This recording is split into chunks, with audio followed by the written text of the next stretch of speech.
too early for this. Yo, what's going on, everybody? He's on the West Coast, and it's 10 o'clock here, so what are you talking about? Boom, boom, boom, boom, boom. It's fucking so loud. What's going on, everybody? Welcome to the Awesemo.com NBA strategy show. One of only potentially three, I think three remaining. Just throwing it out there. Could be two. Who knows? Anyway, sponsored by No House Advantage. I'm Dave Loughran at Loughy_D on the Twitter. For those of you podcast listeners, that's LOUGHY_D. Joined by Josh Engleman, filling in for Adam Scher, who decided not to hook his internet up in his new apartment before he went on vacation. But par for the course around these ways, huh? No luck for ship my modem today, so I'm taking over. It's whatever. The show's about to be better, so congrats to Awesemo.com for getting a better product out there today. Mr. D, did you watch Hustle on Netflix? The Sandler one? Not yet. Not yet. I'm gonna. I heard mixed reviews on that, but same. You didn't watch it yet? No. Yo, you know what I did watch yesterday that was insane? It was, one of those hangover days. Still have to deal with my daughter running around and trying to just walk off couches now like they're, cliff sides. Oh, it's ridiculous. She's reckless. I love it in a sense because she's got no fear, but she's reckless, man. So I'm trying to maintain her living throughout the day as it's painful to even stand up. I put on this documentary called Tread on Netflix about this guy. Tires? What's up? It's about tires? No, it's about this guy who felt wronged in this small town that he lived in because it was like the Good Boys Club, kind of the council and everything trying to screw him every step of the way, or so he believed. I won't give it all away, but he goes out and buys this monster bulldozer, or I guess it was a front loader, right? Just huge thing, and fortifies it to the point where it no longer looked like anything from this world, and comes into the town and starts destroying every single building in the town. All the people that did him dirty, he thought he just literally like a tornado ripped through it. And they've got cops, they've got SWAT, they got everybody out there trying to stop this. They can't stop it. It went on for hours, dude. He went through the entire town and wiped it out. And it was a worldwide story for a day. But interestingly enough, Ronald Reagan died the very next day. So you flip news cycles, it completely disappears. I'd never heard of it anymore. I'm telling you, you guys should watch this. It's less than an hour and a half long. And I see your reaction. It's one of the craziest things. And he has he leaves a recorded version of his events in this heavy machinery so they would find it. So throughout the documentary, they're playing his side of the story. They're also, getting everyone else's side of the story. It's really well done. And they have live footage of him rampaging throughout the town. I'm fascinated. Can you pull up the image? Jordan, pull up the image of, his name was Marv. It's called Tread. Heemeyer. Heemeyer. Okay, pull up. If you just type Tread and that's it, you get it immediately. Okay. So you see how insane is that? Oh, and he had a 50 caliber rifle mounted in it, a 50 cal. It was amazing. And what he did was they're trying to shoot through the portholes to get him, but they were so small because he mounted 5 or 6 cameras on it. So he was using a screen to see where he was going. And then he had this compression system to blow air to clear out the dust from the cameras because he knew that, he had planned this meticulously. It was brilliant. Look at that thing though. I'm watching it. It was a bulldozer. Yeah, it was a bulldozer, but you got to watch it. It's insane. It's insane. They blasted it 3 times with some type of charge, and it did nothing. Evidently Russia didn't watch this. Yeah, right. Yeah, it's so cool. David said it came out a couple of years ago. Yeah, I had never heard of it. It's in the critically acclaimed section on Netflix. But Jordan, did you click on one of the pictures of there it is. Click on that picture. Hold on, go down. The picture of the dozer that's completely fortified in steel. He was a professional welder, by the way. No, not that one. What are you doing, dude? There's a picture up. Anyway, it's sick. You got, yeah. Let me know what you think. It's actually, sometimes documentaries can be super. Yeah, that one. Look at that fucker. Huge. This is not at all how I expected to start this show off today. I mean, am I in the wrong for bringing this to everybody's attention though? No, not at all. Not at all. Midway through it, there's just cinder blocks and pieces of building on the top of this thing. It was unstoppable. I won't tell you how it actually stopped, but it was not by police intervention. Crazy stuff. Anyway, how was your weekend? Good. No complaints. Hung out Saturday, just chilled at the house, had some cocktails, grilled some steaks, watched the UFC. All of that was good. Yesterday, went out, hit up a new pizza place in town. Good. Nice. I got some beers bouncing around town. Just an all-around solid weekend. Nice. My buddy who used to live here, really like my best friend, lived right next door. Him and his wife, we're great friends with them. We went over. They got a new place, nice pool and everything, and a nice backyard. And there's a bit of a downslope. So we decided to break out the croquet set, and we set up extreme croquet. Okay, we're going to start a league. It is, you would thoroughly enjoy it. So we're setting up the gates like 30, 40 feet from each other on angles, downhill, around obstacles. It is sick. When you're a little tipsy and you're playing extreme croquet, I'm telling you, man, it is a blast. We're playing $100 a game, and so you got to get some money. $100, well, 50 at first, and then we started. Yeah, you get, of course, with every beer, right? Sure, but it is fun. Gonna have to try it sometime. Croquet, eh? You ever play it? Not once in my life. Pretty fun. You advocating for croquet while simultaneously talking shit on, like, say, I don't know, soccer. This is very much not an American game, and you are not the person I would expect to want to play croquet. This was extreme croquet Americana. I mean, okay, like Mountain Dew sponsors it. Red Bull. I created this game. We created this game, and it's sick. It's sick. You guys would have a good time. But yeah, had a good time. Watched the race. What race? Belmont Stakes. Didn't know that it happened. You know what that is. I'm familiar with the Belmont Stakes. I think I did a video on it last year with Ben. Oh, right. And you didn't know it was yesterday. Legitimately had no idea. Next time we get another heavy wave of some type of, airborne illness, they're going to take the extreme jungle gym shit or like cornhole off of ESPN, and you're going to see some extreme croquet, and I'm going to be headlining it. Yeah, I'm telling you, it's sick. Best of luck to you in your future endeavors, man. It's sick. Hit that thumbs up, subscribe to the channel if you haven't done so yet. I mean, we got 150 watching, 40 likes. We got to just, Belmont Stakes was Saturday, not yesterday. Either way. Keep that. No, somebody had asked keep the thumbs up flowing, subscribe. And if you want to join, hit join down below. Free super chats each month, custom emojis. The sweet badges are where it's at too. I mean, David Porter iced up in there with the 1-year badge. We'll always prioritize your questions, comments, along with our premium Discord members. Fun stuff. All right, man. So last game, and by the way, now all 4 games have been decided by 10 or more points. All 4 games. Crazy. Pretty incredible stuff. Not to mention that. So I'm thinking here, game 1, 12 points was decided by Boston was a dog. Game 4, Golden State was a dog, still won by 10 points. Boston favored in game 3. They won by 16. Warriors favored in game 2. They won by 19. It is crazy how, and I'm not, this isn't to say that these games haven't been close, because most of them throughout, like the majority, have been competitive. Yeah. But it is amazing how it seems one team is just pulling away at the end of every single game. I mean, with 4 minutes and 57 seconds to go, Boston was 82% to win on unpredictable. In game 4? Yeah. Like, it was close the whole way, and then all of a sudden it just wasn't.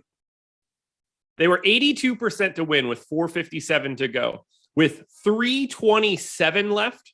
So we're talking a minute, 90 seconds.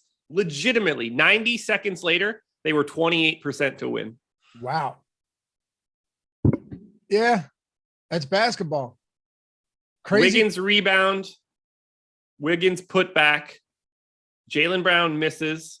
Curry gets the board. Clay makes a three. Jaylen Brown misses a three. Curry another board. Curry makes a jumper. Tatum misses a three.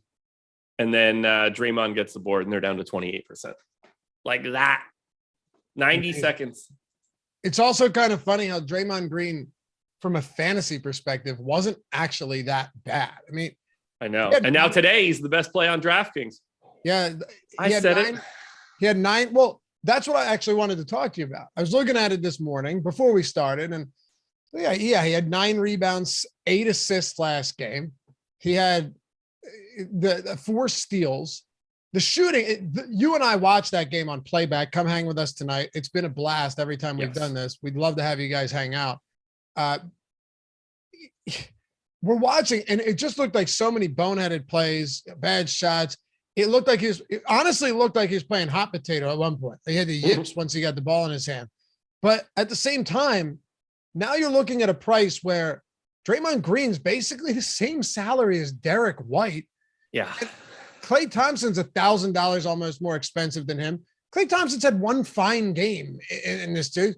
Al Horford's minutes continue to trend downwards because Robert Williams is going up and Horford's more expensive. So you get where I'm going here. Like as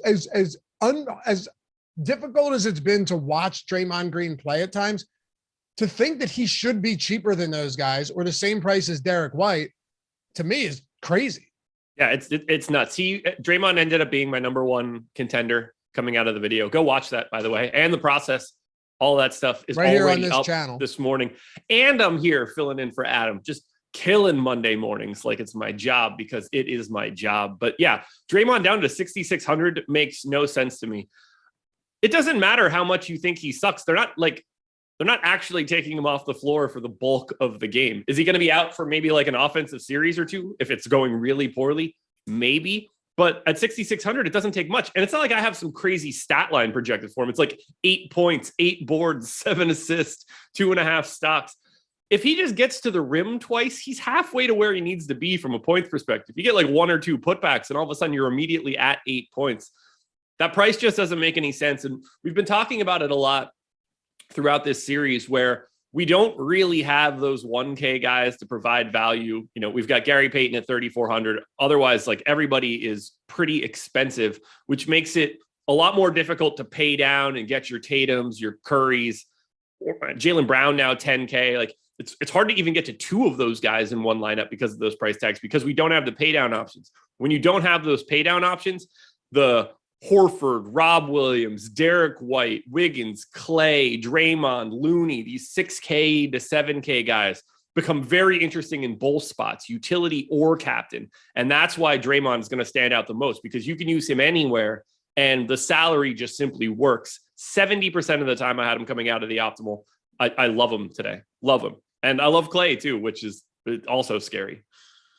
I get it with Clay. 2 things. Kevin Heim said, playback was awesome, fellas. Made it even better that I chopped first place. Congrats, dude. Nice. Definitely tuning back in tonight. Yeah, can't wait to see you there. All of you guys. It's been really fun. It really has. The platform's amazing. There's no delay when we watch these games together. We can watch the exact same stream at the same time, and you can control the volume. Second thing, how good is Steph Curry? I mean, his shot making in game 4 was just ludicrous. Stupid. Ludicrous. It took every bit of that too. That's what's kind of crazy. Like, he scares me. He's 11-4 now. He's the most expensive player on this slate. I don't disagree with it, but like, that is a healthy price tag for a guy that isn't a great fantasy performer just in general.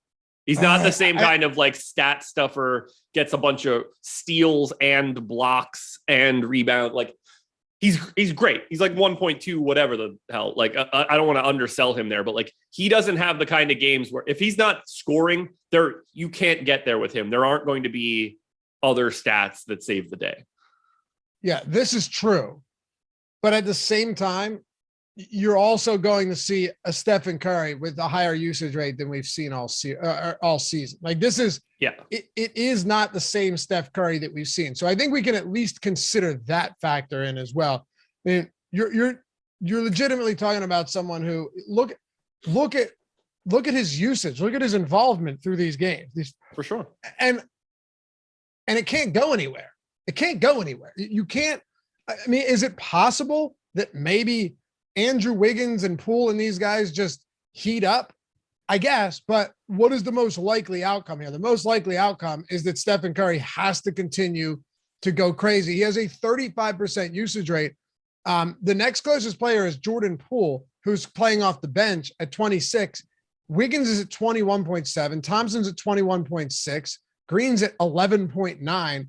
If Curry is in fact going to have, and I don't see why he wouldn't, continuously around 35% usage rate, and mind you, he's playing more minutes now. He played 41 minutes last game. I think it's a little bit more palatable than it would have been against, Memphis or Dallas. Oh yeah, I completely agree with you there. It's just the price that's really difficult because of that lack of value. You have to build a very specific lineup if you're going to Steph. The idea of taking like a 1K, maybe it's a 0, starts to come into play if you're trying to get to like Steph plus 1 of Tatum and Brown, which I think is a more than viable thought process here. I mean, Bielitsa played 7 minutes this last game. He's 1,400. I think he's going to be popular again as sort of the only way that you can get to the 2 double pay up options. Look, I've for the first time this series, I have Steph projected ahead of Jason Tatum by a little over a fantasy point. So I'm happily going to get there. I don't expect to have the same sort of fade on Curry that I had in games 3 and 4. Right. But also, it is entirely plausible that Curry or Tatum isn't in the optimal captain tonight. I mean, it's totally. Oh, yeah. Plausible. Especially when you look at some of these guys. I mean, Draymond Green. Look, you guys know Josh and I was just as frustrated with Draymond Green last time, but I had him at the captain spot in a bunch of those single entry contests, and it ended up of all of those. It is doable. So, like if Draymond Green finishes with, say, 43, which I know he hasn't been there, but he finished with 32 and had 2 points last game. He can rack up stocks. He will get rebounds. He had 5 offensive boards last game. He will get you assists. Just because he's been bad doesn't necessarily mean he's going to stay bad. That price opens up a ton. I don't think Looney's the craziest idea as a captain either. Kevon Looney played 28 minutes off the bench last game, rebounded well though. There's definite double-double potential here again. I guess what I'm saying is there are a lot of guys in that lower mid-range that you could throw in the captain and feel great about and still get everybody else in your utility. You said Draymond to 43 points, right? I think it's 9% chance of that happening. That's not crazy. It's not crazy at all. No. And like 40, you don't need 43. I can tell you exactly. So Draymond to show up just simply in the utility spot, 34 fantasy points is probably like a 50-50 shot that he's going to be there. Okay. In the captain spot, let's find Draymond here. So that's 63.5 divided by 1.5. Boy, are you good. The most likely scenario for Draymond Green to be in the captain spot, 42.3 fantasy points. Not bad, not bad. Which means you can get there at like 40, 41, 42. You can sneak in at that point. It might still work, but you get to 43, there's a decent shot. 40, and that's without the multiplier because 43 then becomes like 60 or whatever. Yeah, well, yeah, of course. And then he's getting around 10.9% captain ownership right now. Yeah. So it all kind of lines up, right? Great call there. Thanks. Love man. it. Thanks. Yeah, it makes sense. Yeah. But it's not that is it likely that he gets there? No, but you're trying to win a tournament here. Right. That's why we look at the data like we do. And I'm such a stickler to making sure that people understand what we're talking about here. These all come down to percentages. I think Draymond Green is like 8% to do what you're talking about, 10% to do somewhere in that neighborhood. That should make sense to everybody. Is it going to be frequent? No. Is it like once a series? Yeah, those are about the odds. Yeah, I think that's how I would look at it too. And And look, it's not unrealistic to say, yeah, and then Curry and Tatum have games around 45. Right. Right. Like, it's not crazy to think that at all. And now we got to lump Jaylen Brown into this mix, or do we just assume that like Jaylen Brown isn't that good of a play because he's 10K, $1,000 cheaper than Tatum, $1,400 cheaper than Steph, which he should be. Ownership is a little bit lighter too, but that's another guy where obviously you can't play Tatum, Brown, and Curry together. That's just like a lineup that isn't going to work for you at all.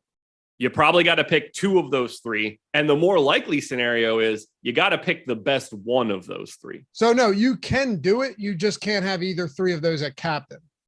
Right. It gets really, really tricky now that Jaylen Brown's 10K. Like, how popular is this lineup going to be? Draymond Green, captain, Curry, Tatum, Jaylen Brown, Kevon Looney, and Bjelica. Very. Yeah, of course, because you just get everybody else in there. So you now have the three highest priced players in your utility. But I don't know if I love that. I mean, Jaylen Brown's very good, but that price tag is really getting up there. I'm a little bit unsure why his price point would come up as much as it did across one game. What was that lineup you just gave me? So Dre at captain, Draymond Green at captain, Curry, Tatum, Jaylen Brown. You good? Curry, Tatum, Jaylen Brown, Kevon Looney, and Bjelica. Leaves you $100. I like it. I'm just looking through my data now. Grades out pretty well. It's not a bad line. No, but I don't know if I'd play it just from an ownership perspective, but grades out well. That's what I'm saying. I think it'll be relatively popular, but yeah. Then but the thing is too, you could swap out Bjelica for Gary Payton, and then you can throw in Wiggins or Klay Thompson, get it a little bit different. I think that's entirely reasonable too. Then if you want, you can upgrade Looney to Robert Williams or something. So there's actually a lot you can do with Draymond Green at captain, a lot, and feel pretty great about it. Draymond Green at captain is the lineup that showed up the most in my sim. It was Draymond, Wiggins, Tatum, Poole, Klay, Smart. It makes sense to me, really. So one of the three pay up options. Yeah. Green opens a ton up. Yeah. Stifler said, I don't see how you don't play Curry in the flex at least. Oh yeah. Pretty easily. You can do it. Well, I guess someone was talking about like a full out Curry fade. I don't think you have to a lot. If you're playing more than one, like he's projected for 60% ownership. He's basically not in half of the lineups. Right. What I'm saying though, is if I'm playing a one of these mid-range guys at captain, I would like to have Curry in my utility. It depends who you have though. If the mid-range guy you're playing in the captain spot is Klay Thompson, then I don't think that lineup necessarily needs Steph Curry. You're probably the first 11K guy or 10K plus guy that you're taking is Jaylen Brown or Jason Tatum. Correct. But now that Brown is so expensive, having Tatum and Brown together, I'd rather have Curry and Tatum or Curry and Brown in a lot of those lineups. I'm really curious to see how many of those big three end up in the optimal. Because I think the most likely scenario is one.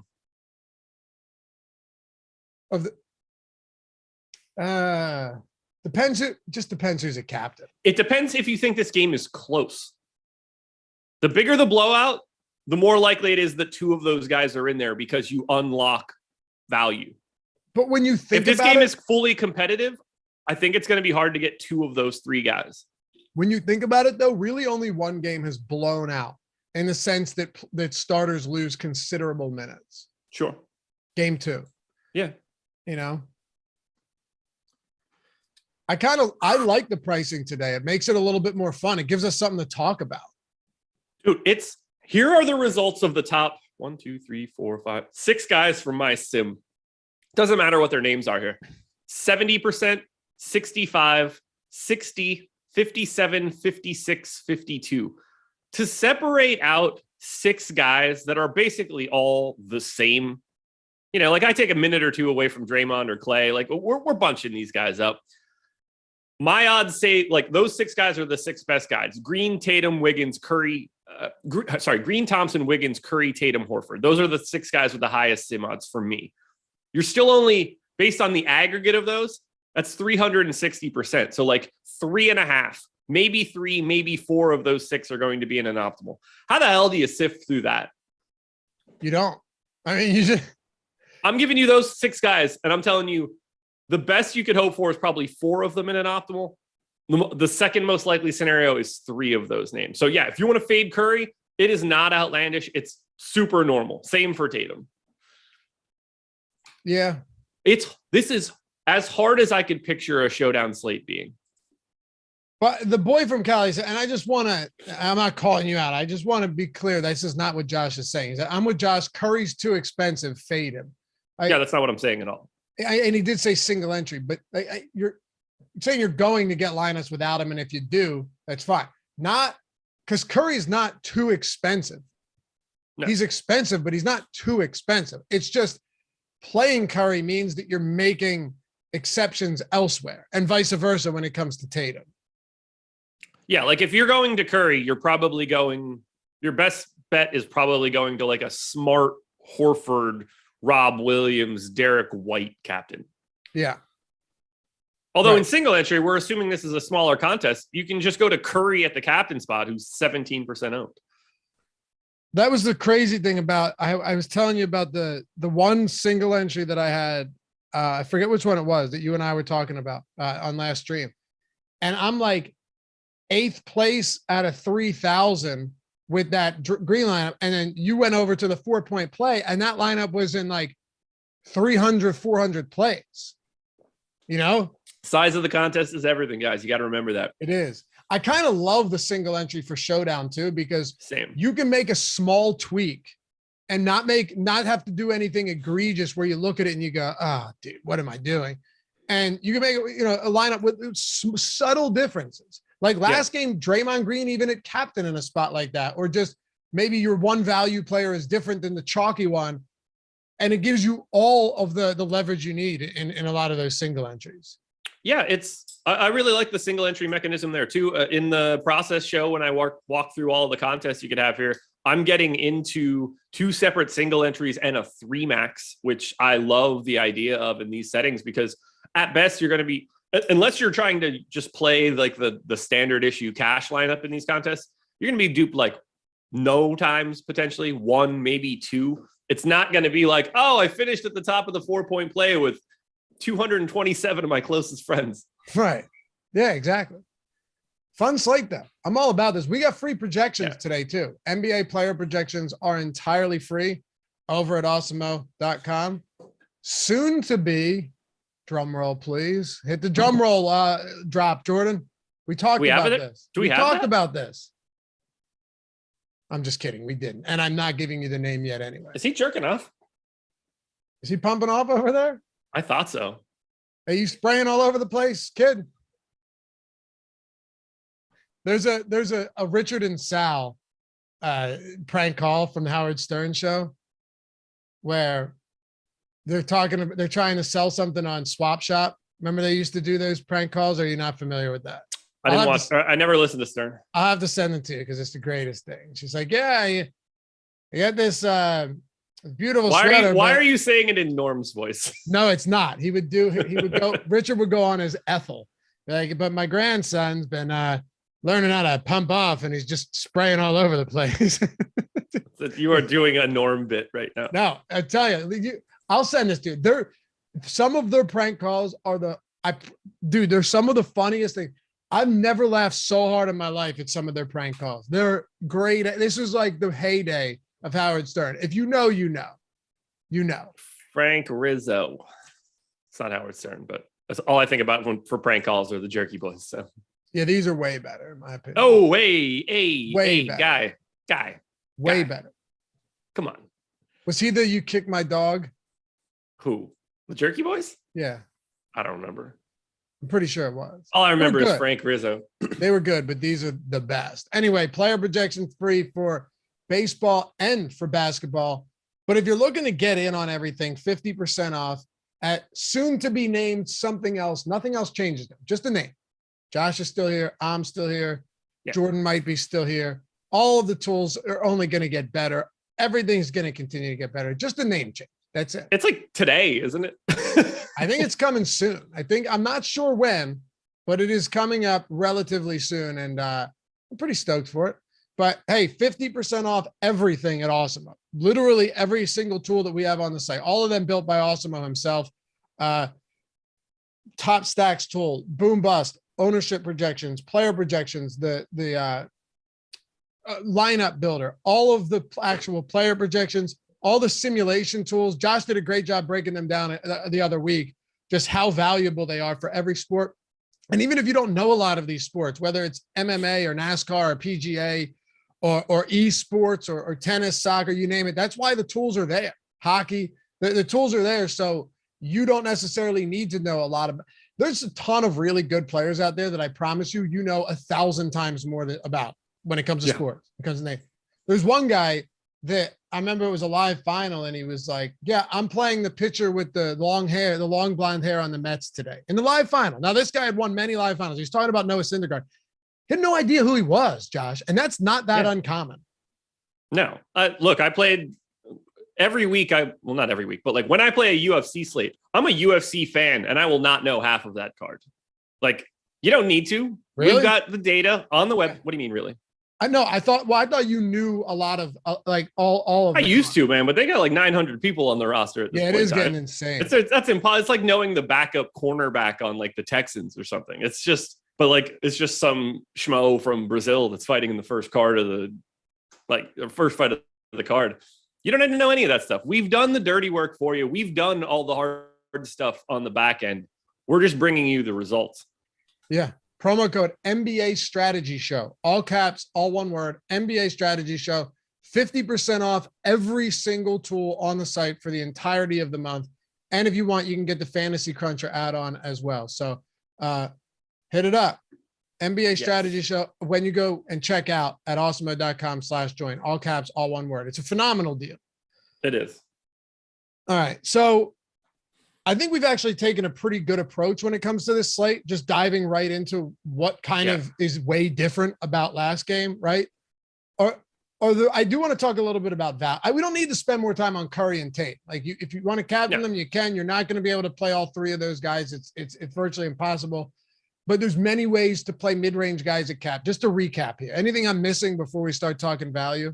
No, not at all. Okay. If we want to talk captain, to me, the best captain option on the slate, if you're in a large field contest, is Clay. I like that. 7% owned. I think it should be double that. I'm also, the ownership there is significant.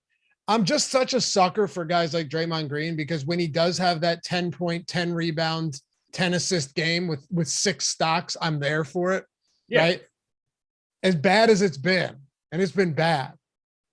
It's just, there's so much upside for a guy like Draymond Green that I like that. I will have quite a bit.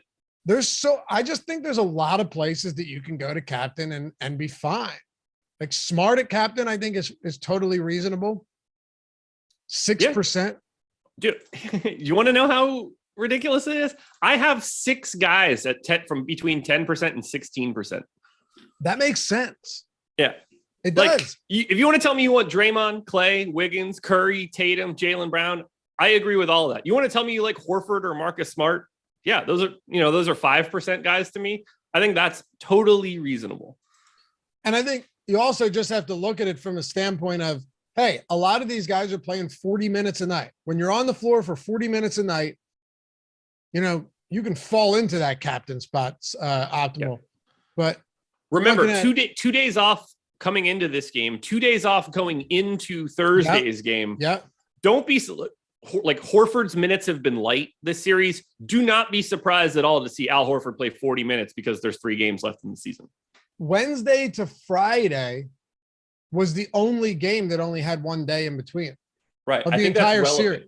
I think that's very relevant.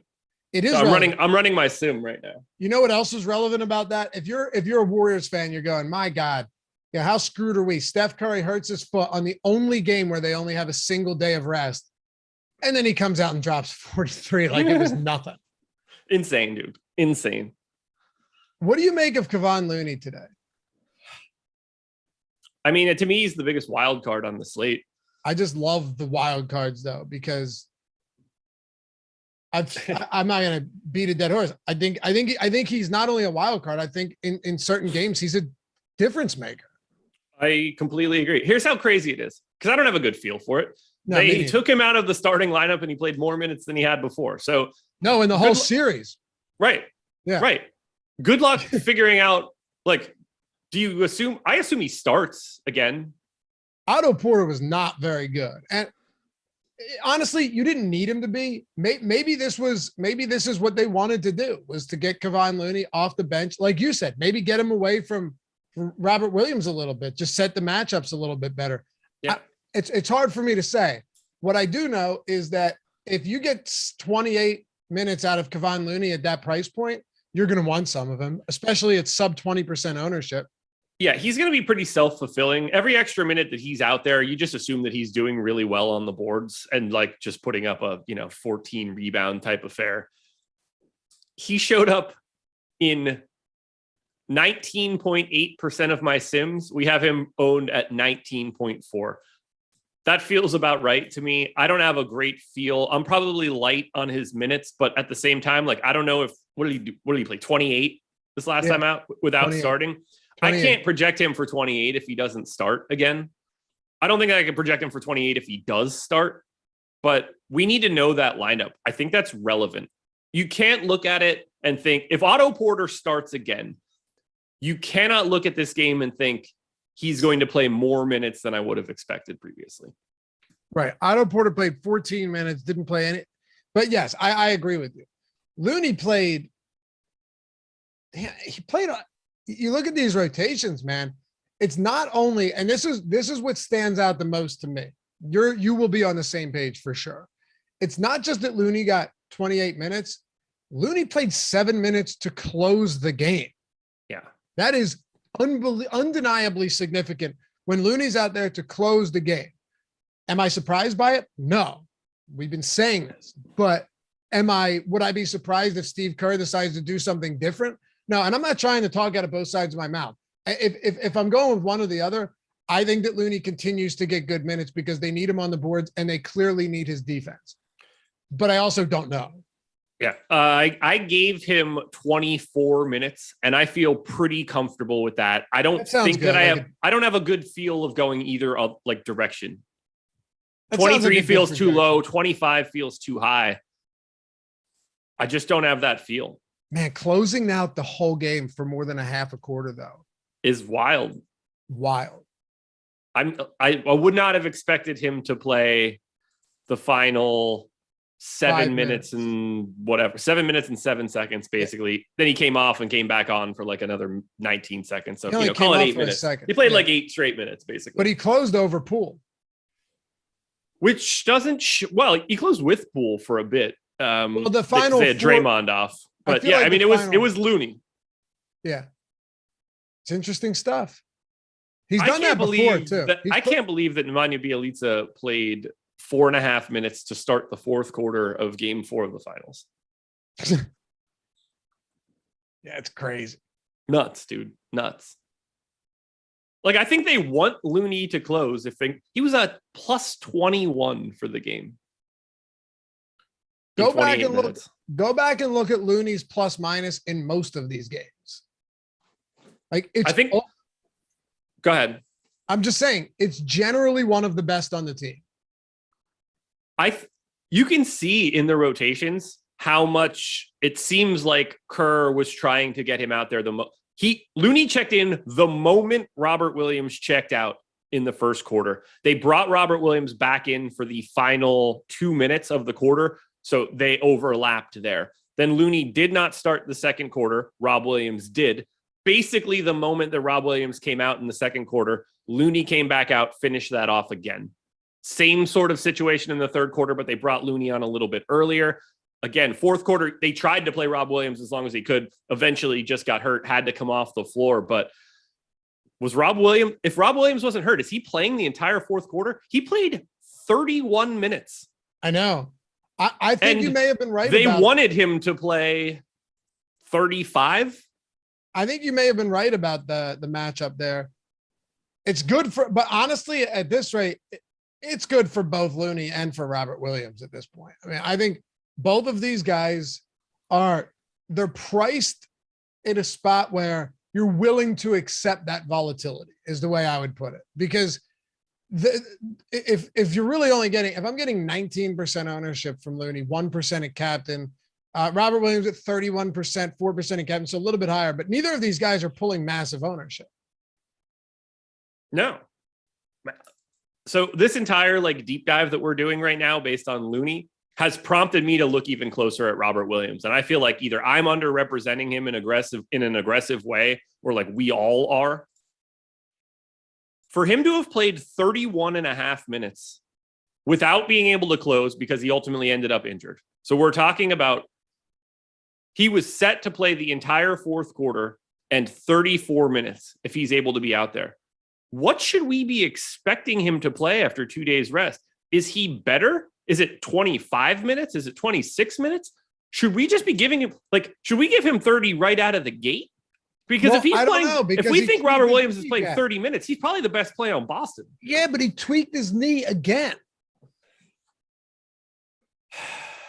I can't just overlook that. I think he plays, but it's every damn game you got something going on with these tweaks. So that's if he came out of that game unscathed, Josh, I'm 100% projecting him for 30 minutes.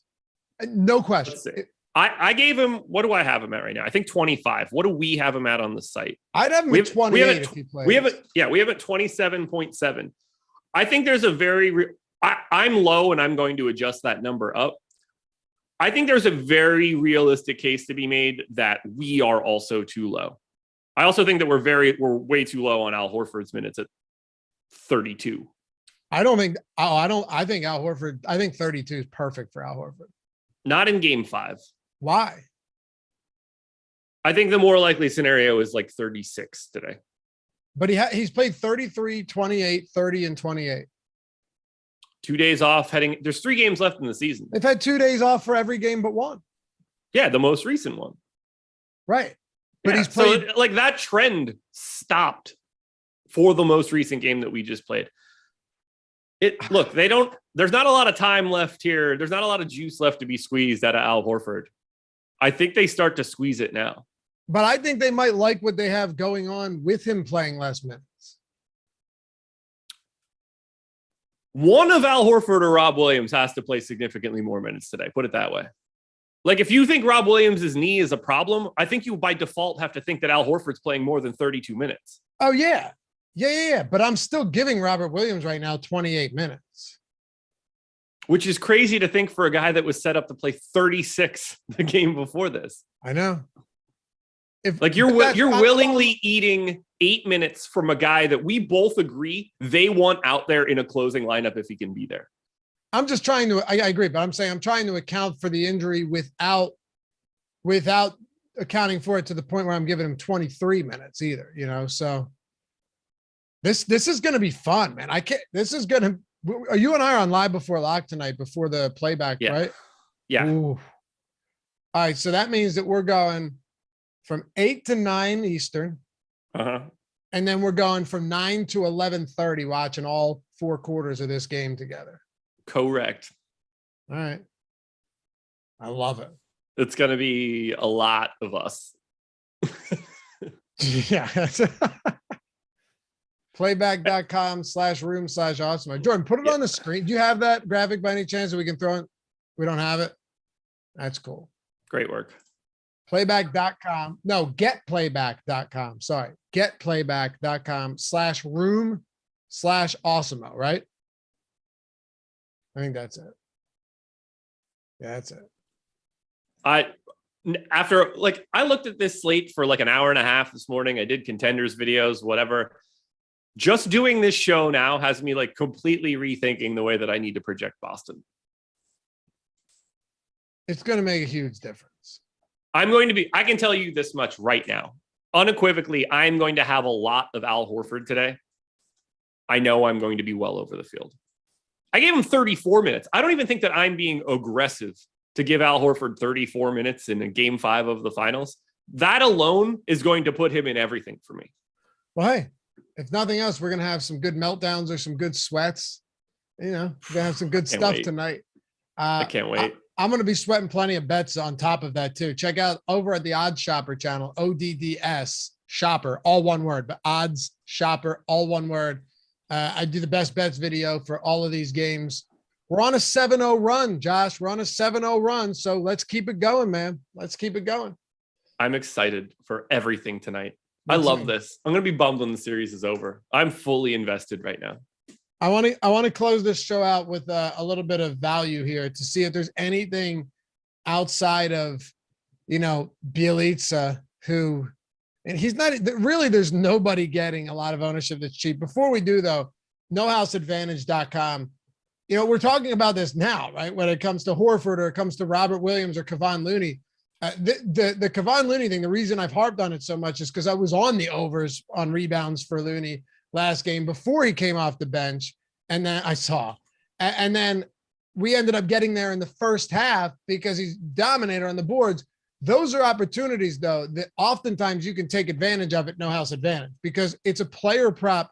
You're building lineups with player props. There's no juice on either side of these. And you're not restricted by salary cap. You're just the ones that go up at the top of the lineup get the most points. The ones at the bottom that you're least confident in get the fewest points, but the props are static. So when crazy stuff happens throughout the day that other people might not be reacting to, but books are reacting to, No House Advantage, they don't change there. You can get great edges, find good advantages over there. And the $25 for free when you sign up using the promo code Awesemo, AWESEMO. That's all new users get $25 deposit bonus when they sign up for the first time. Nice prize pools over there. And there's, of course, like I said, the props are static. They don't move throughout the day. Compare them using all of our tools. The No House Advantage projections, completely free at Awesemo every day of the week. The optimal lineup tool, free every day of the week. Odds Shopper, free. Player prop tool, free. All of that. Go to nohouseadvantage.com or download it in the App Store, Google Play Store, wherever it is you like, and get playing over there. nohouseadvantage.com, sponsor of the Strategy Show. All right, so. Well, yeah, and Mr. Nice Guy said, hit the like button, you uncultured swine. Couldn't have said it better myself. Agreed. Please get us to 100. It'd be great. We need 13 to get to 100 on this Game 5 Monday morning strategy show. Greatly appreciated in advance for those of you that help us achieve that goal. All right, what are we doing with value? Is there anything we can get to that's even remotely decent today?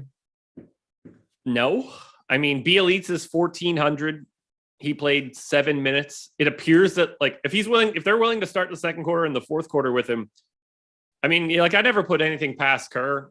Could he turn that into Kuminga? It wouldn't be surprised, but I don't think that's a likely scenario any longer in the Game 5. So I assume that Bielitsa is at least getting that second quarter start run. We'll see what we do there. He's 17% owned. That seems about right. After that, they don't appear to be interested in going to Gary Payton for all that much. He's 3,400. He's like a 10%. We got lucky on him last game. Sure did.